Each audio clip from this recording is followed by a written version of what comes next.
अभी इससे पहले अपन ने जो रिपोर्ट बनाई थी वो बनाई थी अपन ने प्राइमरी रिपोर्ट, है ना। 500 शब्दों की प्राइमरी रिपोर्ट अपन बना चुके हैं और इसमें क्या चीज़ें हुई हैं ये सारी चीज़ें आपको समझा दी हैं, क्या क्या बनाया है। ठीक है, आज अपन बात करेंगे क्या, सामुदायिक जुड़ाव कार्य की रिपोर्ट स्व हस्तलिखित न्यूनतम 2000 शब्दों, मतलब जो फाइनल रिपोर्ट अपनी इसकी बननी है वो 2000 शब्दों की बनी है। उसमें क्या करेंगे अपन, अब उसकी डिटेल देखेंगे कि उसमें इन 16 पॉइंट्स के ऊपर, ये जो 16 पॉइंट दिख रहा है, इन 16 पॉइंट के ऊपर अपने को क्या करना है कि इनको फॉलो करते हुए अपने को 16 बिंदुओं पे या 16 पॉइंट्स पे 16 टॉपिक्स अपन बोल सकते हैं, इन पे हम इसकी क्या करेंगे, रिपोर्ट तैयार करेंगे। तो ये हमारे लिए सिर्फ क्या है, एक नमूना है या ऐसा कह सकते हैं कि फॉर्मेट है या हमारी सहायता या सुविधा के लिए बताया गया है कि हम इस तरीके से अपनी 2000 शब्दों की रिपोर्ट बना सकते हैं। लेकिन फिर भी ये पूरी तरीके से डिपेंड करती है कि आप लोग इस रिपोर्ट को कितना अच्छा बना सकते हो। ठीक है, तो अब इसमें जो प्रारूप है C2, इसमें हमें क्या करना है कि भाई आप हेडिंग लिखोगे। अब इसमें हेडिंग वगैरह लिखने की जरूरत नहीं है, इसमें क्या करना है, सीधे ही आपको फाइलिंग शुरू करनी है ना। अब जैसे उसमें अपन ने किया था तो उसमें भी फ्रंट पेज अपन ने नहीं लगाया है ना, फ्रंट पेज अपन ने पहले वाले 500 शब्दों की रिपोर्ट में भी नहीं लगाया है, तो अपन उसमें भी 500 शब्दों की रिपोर्ट में भी फ्रंट पेज लगाएंगे और जो 2000 शब्दों की रिपोर्ट है उसमें भी फ्रंट पेज लगाएंगे। अब फ्रंट पेज और ये कुछ घोषणा पत्र हैं या कुछ प्रमाण पत्र हैं, ये चीज़ें कैसे बनेंगी ये भी आगे इनके फॉर्मेट दिए हुए हैं। तो अभी सबसे पहले अपने को पहले पॉइंट क्या बात करनी है, हमें पहले लगाना है कार्य शीर्षक एवं क्षेत्र। तो कार्य शीर्षक एवं क्षेत्र की जगह हम क्या करेंगे, हमारा जो सामुदायिक जुड़ाव कार्य है इसका फ्रंट पेज लगा देंगे। ठीक है, फ्रंट पेज कैसे बनाना है ये अपन आगे देखेंगे। विद्यार्थी का मौलिकता घोषणा पत्र, यहाँ एक घोषणा पत्र लगेगा स्टूडेंट का यानी कि आप लोगों का, और ये इंडिविजुअली हर एक का लगेगा। ठीक है, इसमें हम क्या चीज बोलेंगे कि भाई मैंने जो काम किया है वो मौलिक है, सही है ना, मैंने कुछ फर्जीवाड़ा इसमें नहीं किया है। फिर तीसरा जो लगेगा संस्था कार्यालय द्वारा कार्य पूर्णता का प्रमाण पत्र, ये सबसे इंपॉर्टेंट चीज है ना। ये क्या है, ये बहुत इंपॉर्टेंट चीज है। ये आपने जहां भी जिस संस्था में आप गए हो उस संस्था से आपको एक सर्टिफिकेट लेना पड़ेगा उनके लेटर हेड पे कि आप या जो भी स्टूडेंट है उसका नाम इसने हमारी संस्था में आके इतनी तारीख से इतनी तारीख तक सामुदायिक जुड़ाव कार्य का काम पूरा किया है, उसका भी फॉर्मेट आगे दिया है ना। फिर उसके बाद में संस्था कार्यालय का प्रतिपुष्टि प्रपत्र फीडबैक फॉर्म, ये भी बहुत इंपॉर्टेंट है क्योंकि इसमें वो आपको ग्रेडिंग लिख के देंगे। ठीक है, इसमें आपको ग्रेडिंग लिख के देंगे कि आपको, आपने अलग अलग बिंदु हैं उस पर उनने आपको ऑब्जर्व किया, आप किस बिंदु पे किस नियम में या आपने जो काम किया है उसमें आपकी ग्रेडिंग किस तरीके से रही, आपका क्या योगदान रहा, आपका इंटेंशन क्या रहा, आपका उद्देश्य क्या रहा, आपकी वर्किंग स्टाइल क्या रही, आपकी कार्यशैली क्या रही, उससे रिलेटेड वो सारी ग्रेड यहाँ पे देंगे। फिर उसके बाद आपको लगाना है आभार पत्र, है ना।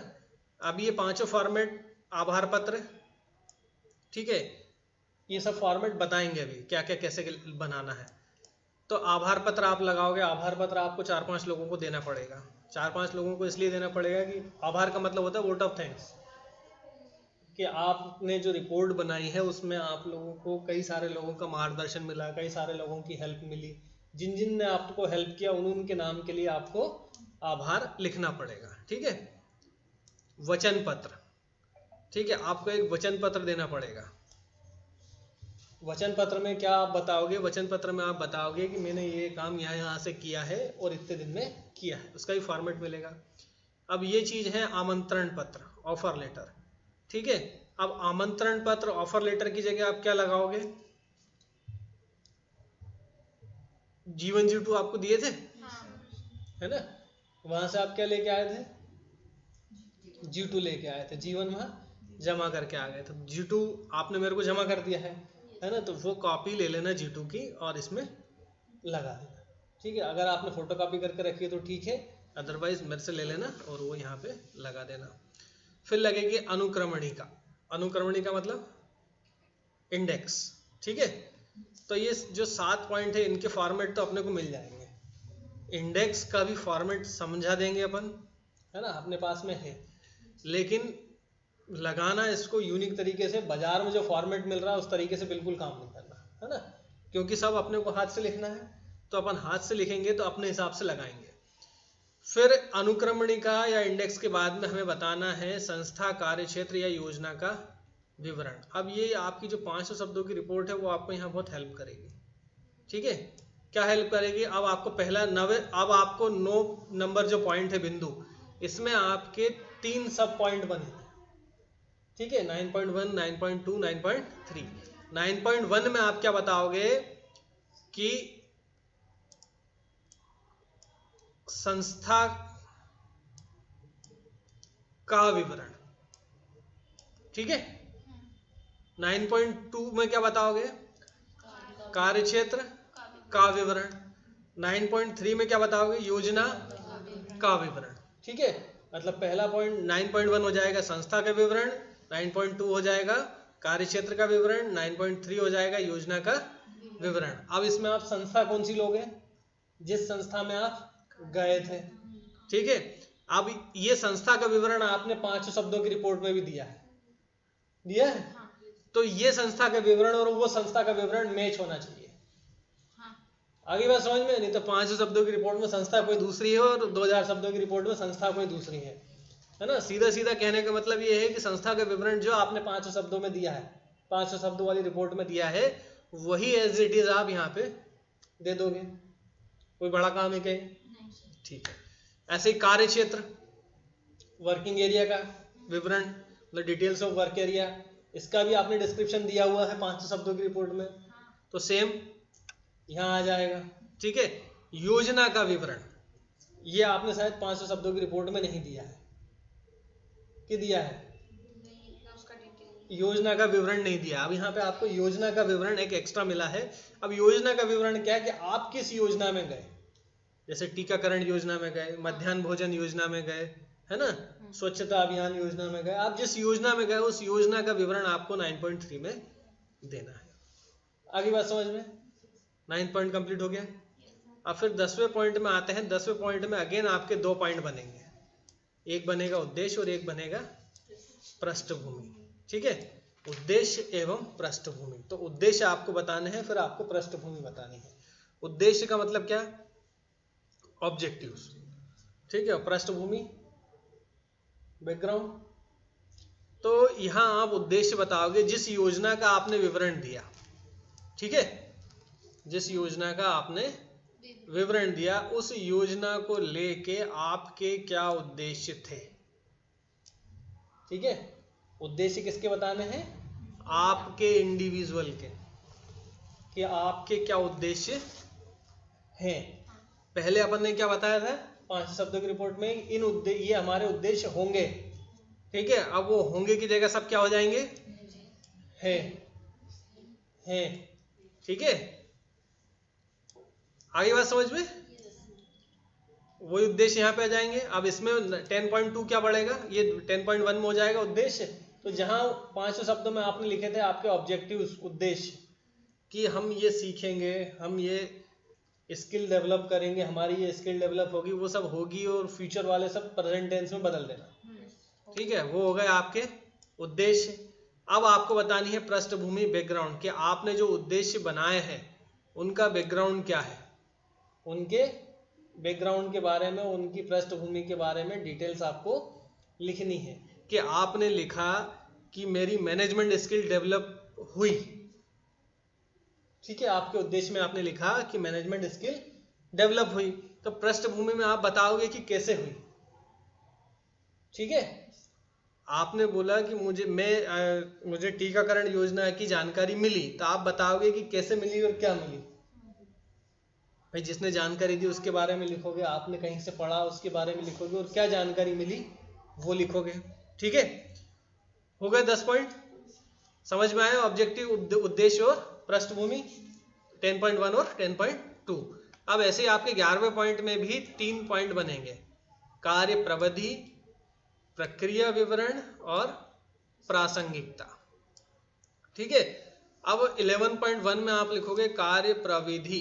कार्य प्रविधि में आप क्या लिखोगे? वर्क मेथड, कार्य प्रविधि में आप लिखोगे, अंग्रेजी में इसको कहेंगे वर्क मेथड। तो इसमें आप बताओगे कि आपने जो भी काम किया वो आपको पूरा यहाँ पे डिस्क्राइब करना है, ठीक है। आपने क्या क्या काम इसमें डिस्क्राइब किया है, मतलब आपने वहाँ जाके क्या क्या काम सीखा है 7 दिनों में, या क्या क्या काम किया है, क्या क्या जानकारी इकट्ठी करी है, उसके बारे में यहाँ पे आप डिटेल में या पॉइंट वाइज भी लिख सकते हो। आपके ऊपर डिपेंड करता है कि आप डिटेल्ड अच्छी लिख सकते हो या पॉइंट वाइज अच्छा लिख सकते हो, है ना। ये पूरी आपकी स्किल है रिपोर्ट राइटिंग की कि आप कितनी अच्छी रिपोर्ट तैयार कर सकते हो। तो 11.1 में हम क्या बनाएंगे, कार्य प्रविधि वर्क मेथड हम बताएंगे कि वहाँ पे किस तरीके से काम होता है और क्या क्या काम हमने वहाँ पे किया है। प्रक्रिया विवरण, अब प्रक्रिया विवरण में क्या बताओगे आप, प्रक्रिया मतलब मेथड और विवरण मतलब या प्रोसेस, प्रक्रिया मतलब प्रोसेस और विवरण मतलब डिटेल्स। तो प्रोसेस डिटेल या प्रोसीडिंग डिटेल कि आपने जो भी वहाँ कार्य प्रविधि में आप ऐसा कर लेना, कार्य प्रविधि में आप बता देना कि वहाँ पे क्या क्या काम होता है, और प्रक्रिया विवरण में आप ये बता देना कि आपने किस तरीके से किया। भाई वहाँ पे क्या होता है, बच्चों को टीका लगाया जाता है टीकाकरण में, तो आपने टीकाकरण में क्या किया, ठीक है। आपने लिखा कि वहाँ पे स्वच्छता अभियान चलाया जाता है, तो स्वच्छता अभियान में आपने क्या किया। भाई स्वच्छता अभियान में मास्क, ग्लव्स और झाड़ू वगैरह उनको प्रोवाइड कराई जाती है, तो उसमें आपने क्या किया, ठीक है। फिर बचेगी प्रासंगिकता। प्रासंगिकता का मतलब क्या होता है, क्या बोलते हैं प्रासंगिकता को अंग्रेजी में, रिलेटिविटी, ठीक है। ये दोनों चीजें वहां क्या होता है कार्य प्रविधि में 11.1, 11.2 का प्रक्रिया विवरण, आपने वो काम कैसे किया या क्या किया, ठीक है। और प्रासंगिकता, आपने जो काम किया वो आपके टॉपिक से किस तरीके से रिलेवेंट है। भाई आपने कहा कि वहाँ पे टीकाकरण का काम होता है, 5 साल तक के बच्चों को ये टीका दिया जाता है, 7 साल वाले बच्चों को ये टीका दिया जाता है, 6 महीने वाले बच्चों को ये टीका दिया जाता है, तो आपने उसमें क्या किया या किस प्रकार से दिया जाता है, ठीक है। फिर आप प्रासंगिकता बताओगे कि आपके टॉपिक से वो ये दोनों चीजें किस तरीके से रिलेट हो रही है। मतलब ऐसा नहीं आपका टॉपिक हो मध्याह्न भोजन और आप यहाँ पे बता के आ जाओ कि उनको स्कूल में पढ़ाया जाता है और उनको ये गणवेश प्रदान की जाती है और ये क्लास लगती है, टाइम टेबल है। ऐसा नहीं होना चाहिए। क्या होना चाहिए कि कार्य प्रविधि में वहाँ क्या काम होता है, प्रक्रिया विवरण में आपने वो सब काम कैसे किया या कैसे सीखा, और प्रासंगिकता मतलब कि वो आपके टॉपिक से किस तरीके से प्रासंगिक है या रिलेटिव है। बात समझ में आ गई है ना। तो 11 हो गया पॉइंट। 11.1 में कार्य प्रविधि, 11.2 में प्रक्रिया विवरण, 11.3 में प्रासंगिकता, ठीक है। फिर 12th पॉइंट जो है वो हमारा इंपॉर्टेंट पॉइंट है, लक्षित प्रतिफल, ठीक है। लक्षित प्रतिफल मतलब कि इंटेंडेड आउटकम्स। ये दो चीजें बहुत जरूरी हैं, लक्षित प्रतिफल और प्राप्त प्रतिफल। तो लक्षित प्रतिफल में आप क्या बताओगे कि आप वहां क्या क्या उद्देश्य लेके गए थे, ठीक है, या आपने कि आपको ऐसे अपने गोल्स बताने हैं जो आपके वहां अचीव होने चाहिए थे, ठीक है। सॉरी। लक्षित प्रतिफल टारगेटेड, आप जो टारगेट लेके वहां पे गए थे वैसे पॉइंट्स बना देना, ठीक है। और पॉइंट्स कितने बनाओगे, 4 या 5, बहुत सारे मत लिखना। क्यों, क्योंकि फिर प्राप्त प्रतिफल भी लिखना है। 4 या 5 बनाओगे लक्षित प्रतिफल। कैसे बनाओगे, पॉइंट लिखोगे कि ये हमारा लक्ष्य था, हमारा लक्ष्य का विवरण इस प्रकार है, पहला लक्ष्य, दूसरा लक्ष्य, तीसरा लक्ष्य, चौथा लक्ष्य, 5वां लक्ष्य, ठीक है। ये हो गए लक्षित प्रतिफल। अब फिर आप 13 पॉइंट में लिखोगे प्राप्त प्रतिफल यानी कि अचीव्ड आउटकम्स, ठीक है। तो आपको अब यहाँ पे जो आपने 4, 5 या 6 गोल आपने बनाए थे लक्ष्य, ठीक है, उसमें से आपको कितने प्राप्त हो गए। आगे बात समझ में आ रही है। लक्षित प्रतिफल और प्राप्त प्रतिफल, इंटेंडेड आउटकम्स और अचीव्ड आउटकम्स। आपने टारगेट बनाया, ठीक है, कि मैं 5 अपने गोल वहां जाके पूरे करूंगी, और आप फिर 13 पॉइंट में आप बताओगे कि आप जो गोल लेके वहां गए थे उसमें से आपने कितने अचीव कर लिए। ठीक है, तो ये ईमानदारी से बनाओगे और ईमानदारी से ही बनाना है ना, तुक्के मत मारना और हर कुछ मत लिखना, क्योंकि ये बहुत जरूरी चीज है। यहाँ पे आपकी ईमानदारी दिख जाएगी। जिसके 5 में से 5 गोल पूरे हो गए उससे उस तरीके के क्वेश्चन होंगे, जिसके 5 में से 4 गोल पूरे हुए उसके उस तरीके से क्वेश्चन होंगे, आपके सारे गोल पूरे हो गए तो भी आपको जवाब देना पड़ेगा, आपका कोई गोल रह गया तो भी आपको बताना पड़ेगा कि मेरा ये गोल रह गया और किस कारण से रह गया और ये कहाँ से पूरा हो सकता है। तो आपकी रिपोर्ट आपके ऊपर डिपेंड करती है कि आप कितनी अच्छी उसको बना सकते हो। ठीक है, फिर 14 पॉइंट अपना आएगा ज्ञान एवं क्षमता में अभिवृद्धि। ठीक है, अब इसमें भी 2 पॉइंट आप बना लेना, 14.1 ज्ञान में अभिवृद्धि, 14.2 क्षमता में अभिवृद्धि। तो जो ज्ञान में अभिवृद्धि आप बनाओगे, अभिवृद्धि मतलब एनहेंसमेंट। ठीक है, तो एनहेंसमेंट ऑफ नॉलेज या नॉलेज एनहेंसमेंट। और 14.2 क्या बनाओगे, एनहेंसमेंट इन कैपेसिटी।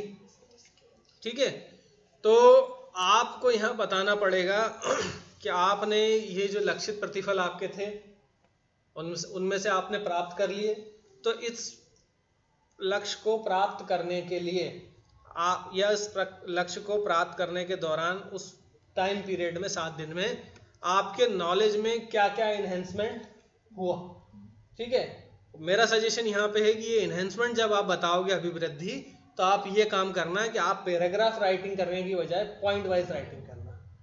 ठीक है, तो वो पॉइंट वाइज आप लिखोगे तो वो बिल्कुल सटीक लगेगा, आप पैराग्राफ लिखोगे तो वो कहानी जैसा लगेगा। ठीक है, तो हमारे नॉलेज में जो एनहेंसमेंट हुआ है वो पॉइंट वाइज मतलब क्लियरिटी में दिखना चाहिए कि क्या क्या एनहेंसमेंट हुआ है, वही लिखना है। फिर आपकी कैपेसिटी में क्या एनहेंसमेंट हुआ है, आपकी क्षमता में क्या बढ़ोतरी हुई है, क्या वृद्धि हुई है, वो आपको बतानी है। ठीक है, क्षमता में वृद्धि कैसे हो सकती है,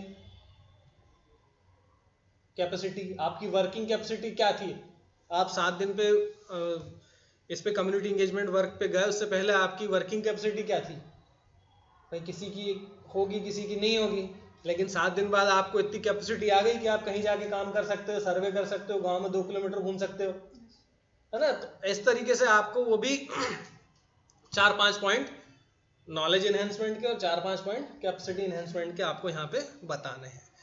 ठीक है, फिर आता है अपना 15 पॉइंट निष्कर्ष एवं सारांश। यहाँ भी 2 पॉइंट बनेंगे। ठीक है, 15.1 निष्कर्ष और 15.2 यानी कि सारांश। निष्कर्ष क्या हो जाएगा, निष्कर्ष मतलब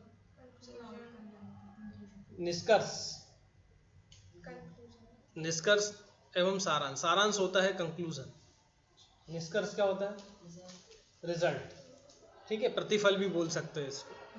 तो आपको यहाँ पे 15.1 में लिखना है रिजल्ट, कि आपने इतना सारा जो काम किया है उसका रिजल्ट क्या निकला, मतलब आपने जो पूरा काम किया है उसको आपको 1 पैराग्राफ 2 पैराग्राफ में या 1 पेज में लिखना है।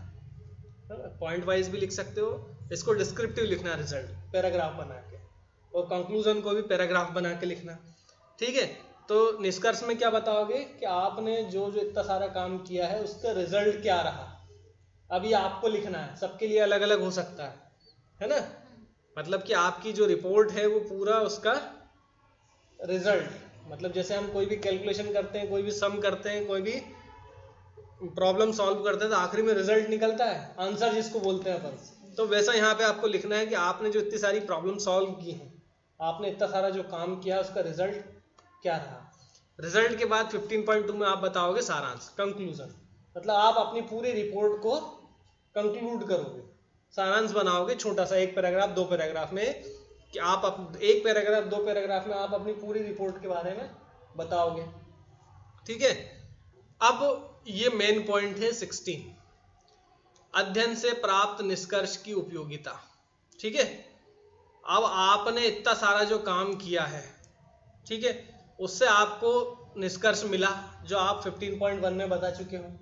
अब जो आपने निष्कर्ष निकाला, जो आपने रिजल्ट निकाला, उस रिजल्ट के इंपॉर्टेंस क्या है, मतलब मैं इसलिए यहाँ पे ये बात बोल रहा हूँ कि आप जो कुछ भी लिखो उसको बिल्कुल सोच समझ के लिखना, क्योंकि आप जो कुछ भी लिखोगे उसके बारे में आपको कहीं ना कहीं जवाब देना पड़ेगा। तो जैसे अभी हमने 15.1 में लिख लिया निष्कर्ष, तो अपने को 16 पॉइंट में ये बताना पड़ेगा कि जो निष्कर्ष हमने निकाला उसकी इंपॉर्टेंस क्या है। हमने कोई ऐसा निष्कर्ष निकाल लिया जिसका कोई इंपॉर्टेंस ही नहीं है, तो हमारी रिपोर्ट ही खराब हो गई, हमने जितना काम किया वो सब खराब हो गया। क्यों? क्योंकि हमारा जो निष्कर्ष आया उसका कोई इंपॉर्टेंस ही नहीं है। तो निष्कर्ष भी ऐसा लिखना है आपको कि उसका कोई इंपॉर्टेंस हो।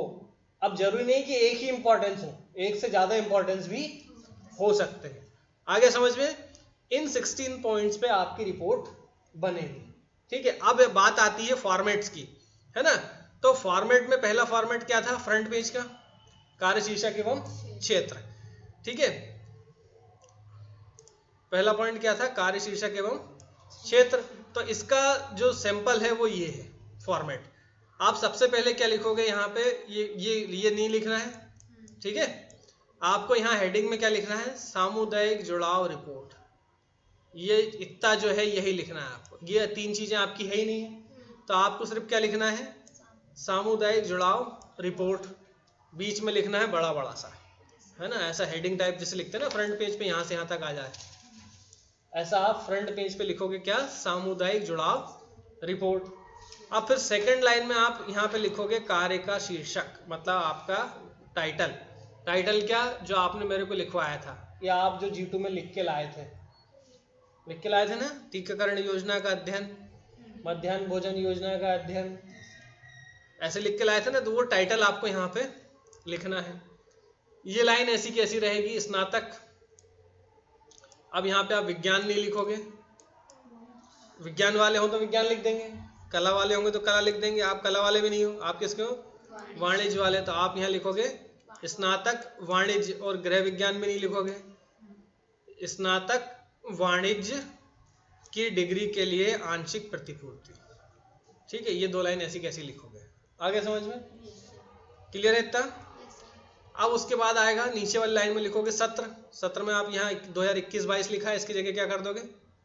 23-24। ठीक है, आगे समझ में? अब फिर आपको यहाँ पे 3 कॉलम बना लेना, ऐसे टेबल टाइप में, ऐसे 3 कॉलम हो जाएंगे। उसमें ऊपर हेडिंग लिख लेना विद्यार्थी का नाम, दूसरे कॉलम, अब ये मत लिखना है ना, ये नहीं लिखना, विद्यार्थियों नहीं लिखना, इंडिविजुअल बना रहा है ना फिर, तो सिर्फ विद्यार्थी का नाम, फिर कक्षा, फिर अनुक्रमांक। और ऐसे करके आप अकेले ही हो, कोई दिक्कत ही नहीं है। यहाँ पे आ जाएगा आपका नाम, यहाँ आ जाएगी आपकी क्लास, और यहाँ आपका रोल नंबर। ठीक है, रोल नंबर की जगह आपका एप्लीकेशन नंबर आया होगा ना, वो आप यहाँ पे लिख सकते हो। ठीक है, इतना हो गया। फिर इसके बाद आपको लिखना है संस्था का नाम। संस्था का नाम ऐसा कैसे लिखना है? इसके नीचे आप लिखोगे उस संस्था का नाम जहां से आपने काम पूरा किया है, जहां से आपने कम्युनिटी एंगेजमेंट का काम पूरा किया है। ठीक है, ये ऐसा कैसे लिखना है? संस्था का नाम, इसकी जगह पे आपको नाम लिख देना है, ये नहीं लिखना है। आगे बात समझ में? क्लियर है? फिर उसके बाद लिखोगे आप पर्यवेक्षक का नाम। पर्यवेक्षक के नाम में किसका नाम लिखोगे? आपके टीचर गाइड का। ठीक है, आप लोगों का मैं हूं, तो यहाँ पे नीचे मेरा नाम लिख देना। ठीक है, और कृपा करना थोड़ी कि मेरा नाम सही लिखना। आगे बात समझ में? नहीं तो कई सारे बच्चे हर कुछ लिख लाते हैं और कई सारे लिख के लाएंगे। आगे बात समझ में? फिर यहाँ पे आपको महाविद्यालय का, अपने कॉलेज का लोगो, अब ये हाथ से बनाओगे तो लगाना थोड़ा मुश्किल है, बना बनाया कहीं से मिल जाता है तो ठीक है, नहीं तो बना सको तो बना लेना। आगे बात समझ में? फिर उसके नीचे लिखना है कॉलेज का नाम, फिर उसके नीचे लिखना है संबंधित विश्वविद्यालय का नाम। मतलब अब ये चीजें लिखनी नहीं है, महाविद्यालय का लोगो लिखना नहीं है, लगाना है। महाविद्यालय का नाम लिखना नहीं है, महाविद्यालय का नाम डायरेक्ट लिखना है, शासकीय कन्या महाविद्यालय सीहोर। और संबंधित विश्वविद्यालय नहीं लिखना है, संबंधित विश्वविद्यालय की जगह पर सीधा क्या लिखोगे? बरकतुल्लाह विश्वविद्यालय भोपाल। आगे बात समझ में? तो ये हो गया आपका फ्रंट पेज 1 नंबर वाला। फिर दूसरा पॉइंट क्या था? विद्यार्थी का मौलिकता घोषणा पत्र। तो ये फॉर्मेट यहाँ पे आपको दिया हुआ है, घोषणा पत्र, है ना, ये वाला, ये विद्यार्थी। अब ये जो है ना विद्यार्थी का मौलिकता प्रमाण पत्र, ये यहाँ लिख देना ऐसा बीच में, हेडिंग बना के लिखते हैं ना, एक पेज पे विद्यार्थी का मौलिकता प्रमाण पत्र, ये यहाँ आ जाएगा। फिर उसके नीचे लिख देना घोषणा पत्र, सब हेडिंग बना के, और घोषणा पत्र में ये ऐसा कैसा लिख दोगे। अब इसमें एक चीज ये करना है कि ये जो है ना हम, ये मत लिखना। क्यों? क्योंकि आप अकेले हो। अब मैं एतद द्वारा घोषणा, ये भी नहीं लिखना, ये भी नहीं लिखना, सीधे क्या लिखोगे, करती हूं कि, परियोजना नहीं लिखना, शिक्षुता नहीं लिखना, प्रशिक्षुता नहीं लिखना, सामुदायिक जुड़ाव रिपोर्ट ये भी नहीं लिखना, मेरे द्वारा किए गए मूल कार्य पर आधारित है जिसमें प्रकाशित एवं अप्रकाशित सामग्री का प्रयोग विधिवत स्वीकृति उपरांत किया गया है। मैं यह, अब हम नहीं लिखना है ना, मैं यह भी घोषणा करती हूं, कर लेना, इसको सुधार लेना है ना, यहाँ गड़बड़ है ना, इसको क्या कर लोगे, मैं यह घोषणा करती हूं कि प्रस्तुत परियोजना रिपोर्ट किसी अन्य डिग्री पाठ्यक्रम हेतु पूर्व या वर्तमान में प्रस्तुत नहीं की गई है। इसको क्या किया गया है की जगह क्या कर लोगे, की गई है, क्योंकि प्रस्तुत परियोजना रिपोर्ट है ना, प्रोजेक्ट रिपोर्ट। अब इसमें से परियोजना भी हटा देना यहाँ से ना, सिर्फ क्या लिखोगे, प्रस्तुत रिपोर्ट, परियोजना भी नहीं लिखोगे। ये इसलिए बता रहा हूं मैं क्योंकि ये क्या है, ये इंटर्नशिप, अप्रेंटिस, प्रोजेक्ट वर्क और कम्युनिटी एंगेजमेंट के कॉमन फॉर्मेट है। तो हमें कॉमन फॉर्मेट नहीं लेना है, हम कम्युनिटी एंगेजमेंट कर रहे हैं, इसलिए हमें सिर्फ कम्युनिटी एंगेजमेंट के बारे में ही हमारे सारे फॉर्मेट, सारे डॉक्यूमेंट्स लगाने हैं। हम बाकी चीजों को लेके नहीं चलेंगे, नहीं तो होगा क्या, कहीं अगर कुछ टिक लगाना काटना भूल गए तो अपन सारी बात कर रहे हैं कम्युनिटी एंगेजमेंट की और कहीं बीच में प्रोजेक्ट और इंटर्नशिप आ जाएगा। तो इसलिए अपने को सारा हैंड रिटन वर्क करना है और बिल्कुल तरीके से अपना जो टॉपिक है उस पर करना है। अब इतना करने के बाद में बात वही आ जाएगी, विद्यार्थी का ऐसे एक टेबल बना लेना, विद्यार्थी का नाम, कक्षा, अनुक्रमांक और साइन। अब ये 2 ही कॉलम में काम हो जाएगा इतने में। हाँ, स्टूडेंट के साइन होंगे, स्टूडेंट का घोषणा पत्र है ना विद्यार्थी का, तो विद्यार्थी के साइन हो जाएंगे यहाँ पे। यहाँ आपका नाम आ जाएगा, यहाँ आपकी क्लास आ जाएगी, यहाँ आपका रोल नंबर और यहाँ आपके साइन, और जिस डेट, जो आखिरी तारीख जिस डेट में आप रिपोर्ट बना रहे हो उस डेट के साइन, जिसमें आप सबमिट करोगे इसको। ये एक पेज पे हो जाएगा, है ना। और दूसरे पेज पे ये लिखोगे पर्यवेक्षक निर्देशक का अनुमोदन पत्र, ये सेकंड पेज पे बनाओगे आप, ठीक है। अब इसमें भी पर्यवेक्षक निर्देशक लिखोगे यहाँ पे।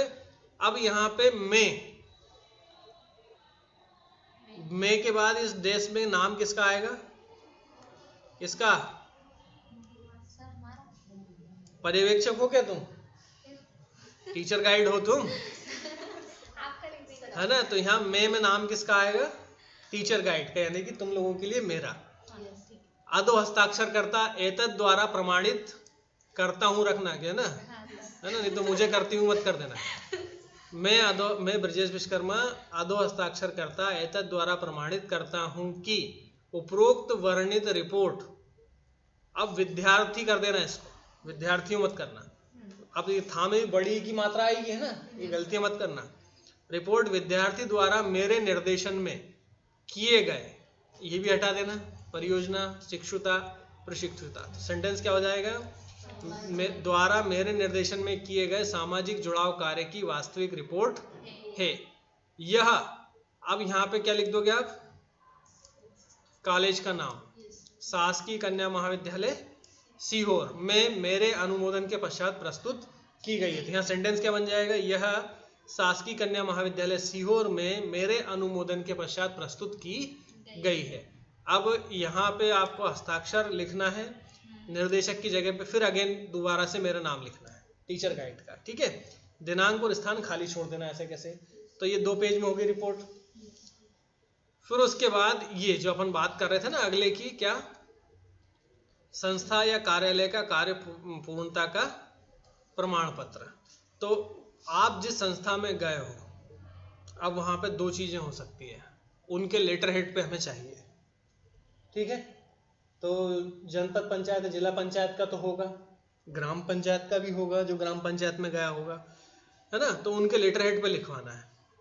और जैसे आंगनबाड़ी में गए होगे कोई, तो आंगनबाड़ी में हो सकता है कि लेटर हेड ना हो, तो आप क्या करोगे, जो लेटर हेड का फॉर्मेट होता है ना, ऐसा ब्लैंक पेज ले लेना। ब्लैंक पेज पे क्या करोगे, यहाँ उस संस्था का नाम लिख लेना ऊपर ऐसे बड़ा बड़ा सा, जिसका आंगनबाड़ी वाले जिस संस्था में लेटर हेड ना हो। बाकी जनपद पंचायत, जिला पंचायत या जो उसमें गए होंगे सरकारी स्कूल में, उनका भी होगा, ग्राम पंचायत का भी होगा। नहीं हो सकता है तो केवल आंगनबाड़ी का लेटर हेड नहीं हो सकता, तो एक ब्लैंक पेज लेना, वही A4 साइज का जैसे अपन रिपोर्ट बना रहे हैं, उस पर यहाँ आंगनबाड़ी का नाम लिख लेना ऊपर, ऐसी एक लाइन खींच लेना ये, ठीक है। लेटर हेड बन गया, ऊपर बड़ा बड़ा नाम लिख लोगे थोड़ा सा ऐसे लाइन खींच लोगे तो वो लेटर हेड का काम करेगा। फिर उसके नीचे आप लेटर हेड पे ये वाला मैटर, जिनके पास लेटर हेड है संस्थाओं के पास में, वो उनके लेटर हेड पे ये वाला मैटर लिखवाओगे। या तो टाइप मिल जाए वहां से तो बहुत अच्छा, नहीं मिले तो हाथ से लिख सकते हो। कार्य पूर्णता प्रमाण पत्र, अब वो उसमें लिखेंगे क्या, प्रमाणित किया जाता है कि, अब यहाँ पे आ जाएगा आपका नाम, जो भी आपका नाम है स्टूडेंट का, ठीक है। फिर आ जाएगी स्टूडेंट की कक्षा, और फिर आ जाएगा कॉलेज का नाम, ठीक है। प्रमाणित किया जाता है कि जो भी नाम है, कक्षा बीकॉम फर्स्ट ईयर, शासकीय कन्या महाविद्यालय सीहोर द्वारा, अब ये फिर नहीं लिखना है, ठीक है। क्या नहीं लिखना है, परियोजना कार्य प्रशिक्षुता शिक्षुता, ये नहीं लिखना है। तो सेंटेंस क्या हो जाएगा, यहां से लिखना है, सामुदायिक जुड़ाव ने दिनांक, अब आपको कब से कब तक भेजा था, 27 जनवरी से 3 फरवरी तक, तो 27 जनवरी 2024 से 3 फरवरी 2024 तक इस संस्था से संबद्ध या संस्था में उपस्थित रहकर, ये लाइन ऐसी कैसी। अब यहाँ पे आएगा आपका टाइटल, जो आपकी योजना थी, टाइटल जैसे टीकाकरण योजना के क्षेत्र में कार्य किया या प्रशिक्षण प्राप्त किया, ये ऐसा कैसा ही रहेगा। यहाँ पे जो चीज रहेगी वो रहेगी आपका टाइटल या आपका टॉपिक, ठीक है। टीकाकरण योजना, मध्याह्न भोजन योजना, स्वच्छता योजना, नल जल योजना, है ना, इस तरीके से।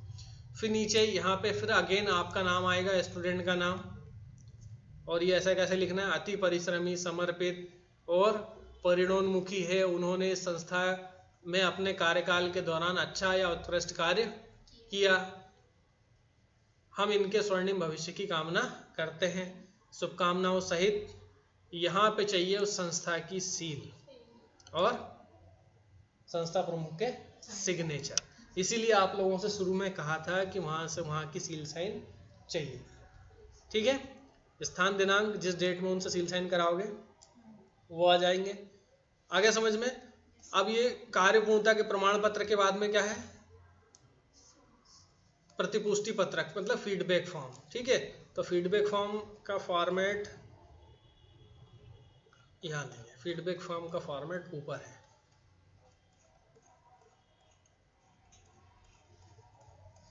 ये रहा, ठीक है।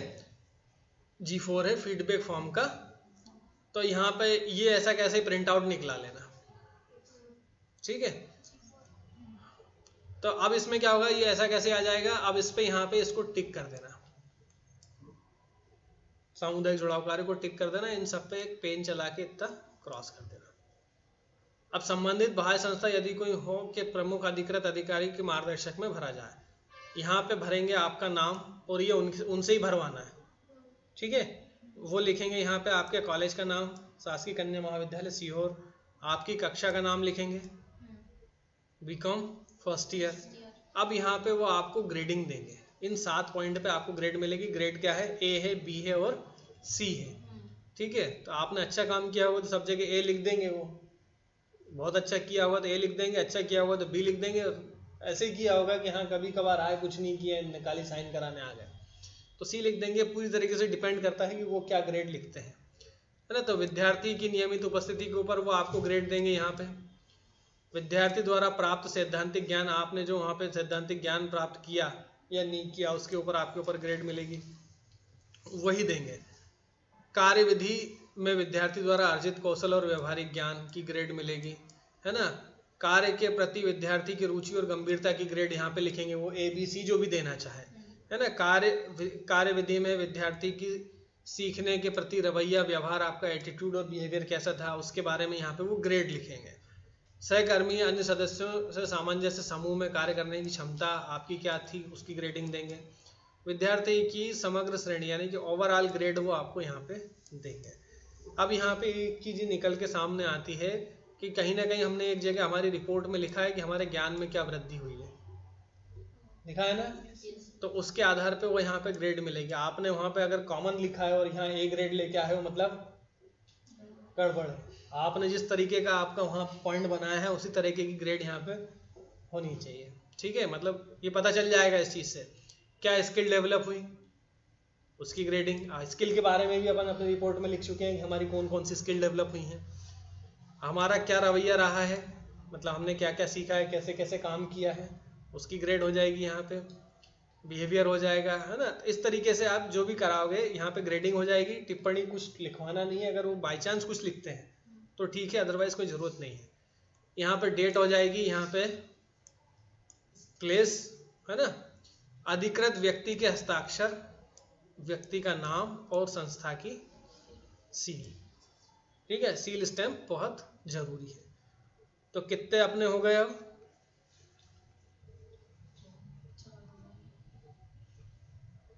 4 हो गए। अब 5वां आएगा आभार पत्र। तो आभार पत्र क्या, वोट ऑफ थैंक्स, एक्नॉलेजमेंट जिसको बोलते हैं। तो ऐसे ही एक्नॉलेजमेंट या आभार लिख लेना हेडिंग, और ये वाला बिंदु हटा देना, ये वाली जो लाइन है इसको हटा देना, ये वाला नहीं लिखना है, ये वाली लाइन, ठीक है। फिर उसके बाद क्या लिखोगे, पहला पॉइंट लिखोगे, आभार में पहला आभार किसका जाएगा, महाविद्यालय प्राचार्य, कॉलेज प्रिंसिपल का। तो आपको अपने कॉलेज के प्रिंसिपल को आभार लिखना है, थैंक्स लिखना है। अब वो थैंक्स आप देख लेना है कैसे लिखना है, उनने आपकी क्या हेल्प की है वो मुझे नहीं पता, ठीक है। नहीं भी की हो तो लिखना तो पड़ेगा, क्योंकि है ना, क्योंकि पहला आभार प्राचार्य को ही जाएगा। तो देखो सबसे बड़ी हेल्प तो ये रही कि उनने आप लोगों को परमिशन दी है, उनके सिग्नेचर और उनकी परमिशन के बिना आप लोग ये जो रिपोर्ट है ये तैयार कर नहीं सकते थे। इस संस्था में आप जिस संस्था में गए हो संस्था में जा नहीं सकते थे। तो आप ये 2 लाइनें लेके ही, या उनने और भी आपको कुछ गाइड किया हो तो उसको लेके आप यहाँ पे प्रिंसिपल का आभार लिखोगे। शिक्षक, फिर दूसरे पॉइंट में आप लिखोगे शिक्षक निर्देशक का आभार। शिक्षक निर्देशक मतलब आपके टीचर गाइड का आभार। तो आपके टीचर गाइड ने आपकी जो भी हेल्प की है उसके बारे में टीचर्स को थैंक्स लिखना है। मतलब यहाँ पे प्रिंसिपल को थैंक्स लिखना है, यहाँ टीचर को थैंक्स लिखना है जिसने आपको गाइड किया है, ठीक है। फिर तीसरे पॉइंट में आपको लिखना है कि आपके कॉलेज के दूसरे जो टीचर्स हैं उनने आपकी क्या हेल्प की है, उनको भी आपको थैंक्स लिखना है। तो अपने डिपार्टमेंट में और भी 4 लोग, उनको थैंक्स लिख देना है ना, लेकिन सीक्वेंस में लिखना, उनका डेजिग्नेशन मेंटेन करना। ऐसा नहीं हो जो जूनियर हो उसको थैंक्स पहले लिख दो, जो सीनियर हो उसको थैंक्स बाद में लिखो। तो सबसे पहले HOD का थैंक्स लिखना, हाँ, फिर उसके बाद में सेकंड जो है लखन सर, ठीक है।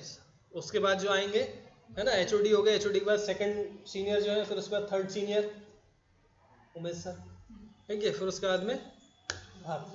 तो ऐसे करके अपने डिपार्टमेंट के 4 लोगों का भी आपको यहाँ पे थैंक्स लिखना है।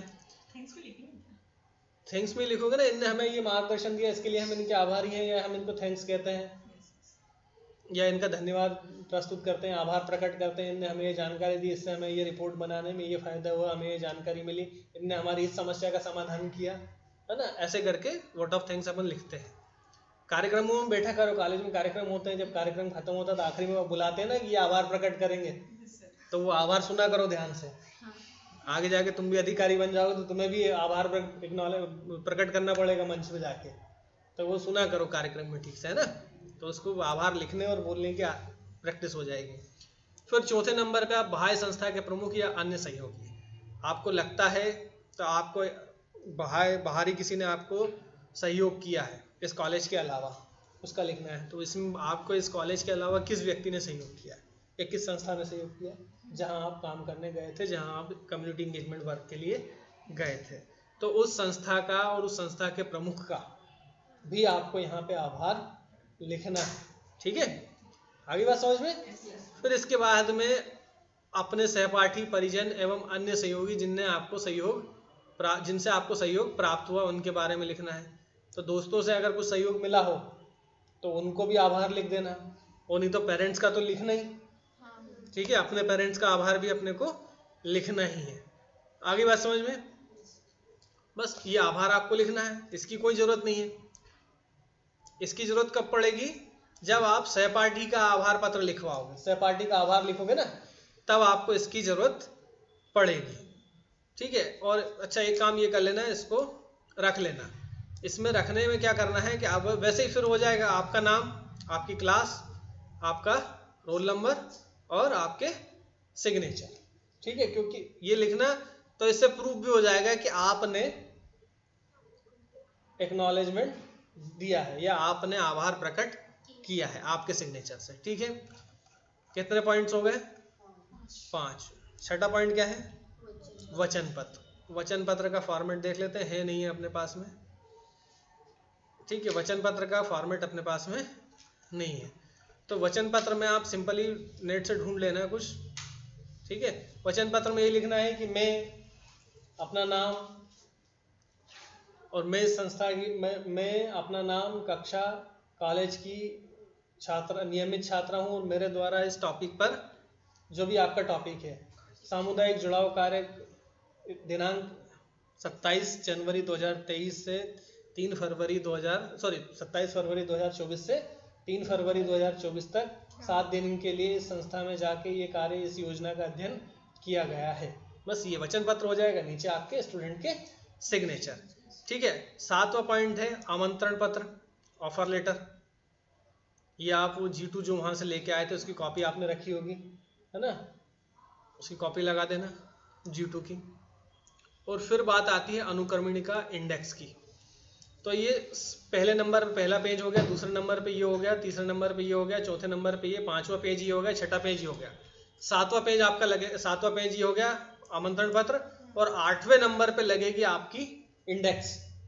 ठीक है, अब इंडेक्स आप कैसे बनाओगे वो नीचे फॉर्मेट दिया हुआ है ना। ऐसे अनुक्रमणिका, सीरियल नंबर, विवरण और पेज नंबर। ठीक है, पेज नंबरिंग आप कहाँ से करोगे? फ्रंट पेज के बाद से ही आप पेज नंबरिंग शुरू कर दोगे। ठीक है, पहला पेज ही हो जाएगा ये विद्यार्थी का मौलिकता का प्रमाण पत्र, घोषणा पत्र, दूसरा पेज नंबर, तीसरा पेज नंबर, जो जितने पेज लगाओगे हर पेज पे आपको पेज नंबरिंग करना है। लेकिन 8वें पेज पे आप आओगे तो 8वें पेज पे आपको इंडेक्स लगाना पड़ेगा। ठीक है, अब इंडेक्स के बाद आपने जो पहला टॉपिक लिया वो क्या लिया? संस्था का विवरण। ठीक है, तो आप जो इंडेक्स है उस इंडेक्स में यहाँ क्या लिखोगे? पहले नंबर पे संस्था का विवरण, और वो संस्था का विवरण आपने किस पेज नंबर पे लगाया है। फिर अगला पेज कौन सा बनेगा? कार्य क्षेत्र का विवरण। तो आप दूसरे नंबर पे लिखोगे सरल सीरियल नंबर या सरल क्रमांक 2, कार्य क्षेत्र का विवरण। आपने कार्य क्षेत्र का विवरण किस पेज पे दिया है। तो ऐसे ही आप इंडेक्स पेज पे जितने भी ये बाद वाले पेज लिखोगे, ये वाले, है ना, और कोशिश करना है कि हर टॉपिक नए पेज पे रहे। तो आप जितने भी पेज ये लिखोगे उन सारे पेज का विवरण, टॉपिक और उसका पेज नंबर इंडेक्स में मेंशन होता जाएगा। ठीक है, अब इसके बाद 17 पॉइंट एक रहेगा और एक 18 पॉइंट रहेगा। 17 पॉइंट में आपको वो 7 दिन की अटेंडेंस लगानी है। ठीक है, कौन से 7 दिन की अटेंडेंस? जो आपसे कहा था कि भाई सीरियल नंबर, काम का विवरण, डेट और उनके सिग्नेचर, संस्था प्रमुख के, वो 7 दिन की इकट्ठी लगेगी। और 18वें पॉइंट में आपको लगाने हैं जियोटैग फोटोज जो आपने खींचे थे। तो आगे बात समझ में। 17वें नंबर पे आप क्या लगाओगे? 17 नंबर पे आपकी 7 दिन की अटेंडेंस। 18वें नंबर पे आप लगाओगे फोटो, 7 दिन के 7 फोटोज, या 7 दिन के एक पेज पे 2 फोटोज ले लेना, एक पेज पे 2 फोटोज, तो 7 दिन के 7 पेज के आ जाएंगे। ठीक है, डेली की 2 फोटोज। तो 7 पेज की फोटो ये लग जाएंगे। आगे बात समझ में? तो ऐसे करके रिपोर्ट बनेगी। हाँ, अब किसी का कोई क्वेश्चन? ये फोटो किस उसमें निकलाना है, प्रिंट आउट? ऐसा पेज ले लेना फोटो कॉपी का, दुकान पे जाना और उससे कह देना एक पेज पे 2 निकाल दो। कलर देखो ज़्यादा पैसे हो तो कलर निकला लेना, नहीं तो ब्लैक एंड वाइट तो चलेंगे चलेंगे, है ना। आपकी सुविधा के ऊपर है कि आपको रिपोर्ट कैसी बनानी है। आगे बात समझ में? आपको लगता है कि आपकी रिपोर्ट अच्छी दिखनी चाहिए और आपका ज़्यादा खर्चा ना हो रहा हो तो आप कलर निकला लो, या ये भी कर सकते हो कि फोटो स्टूडियो पे जाके भाई 4:6 के जो निकलते हैं फोटो वो बनवा लेना। उससे 10 रुपये कॉपी लेता है शायद वो फोटो स्टूडियो वाला, और उसको ऐसे पेज पे चिपका देना है कि हाँ एक एक ही पेज में नहीं लगा सकते सारे। कैसे लगेंगे? समझ में भी तो आना चाहिए कि फोटो में क्या है। आगे बात समझ में? तो जैसा भी आप करना चाहो फोटो लगाना है। अब कोई क्वेश्चन किसी का? देखो एक क्वेश्चन ये है कि अब ये तो हो गई 2000 शब्दों की रिपोर्ट, लगभग अंदाजन, है ना, कम भी हो सकते हैं ज़्यादा भी हो सकते हैं, लेकिन जो 500 शब्दों की बनाई उसका क्या करना है? उस 500 शब्दों की रिपोर्ट में भी फ्रंट पेज आपको ऐसा कैसे लगाना है जैसा इसमें लगा रहा हो, और वो रिपोर्ट इस रिपोर्ट के पीछे लगा देंगे। ठीक है, मतलब ये 18 पॉइंट वाली रिपोर्ट आप ऊपर लगा दोगे और उसके नीचे 500 शब्दों वाली रिपोर्ट पर उसको एक जगह अलग स्टेपल कर देना फ्रंट पेज लगा के, है ना, ताकि दोनों में बाइफिकेशन अलग अलग दिख जाए। हाँ, एक ही फाइल में रखना है। और फाइल बेटा है ना, ये स्टिक फाइल मत लगाना और स्पाइरल भी मत कराना। फाइल आप देखो मैं बता दूंगा उसमें क्या है, वो होल प्लास्टिक वाली होल फाइल ले लेना, मैं बता दूंगा उसको, है ना। ठीक है, बंद करें।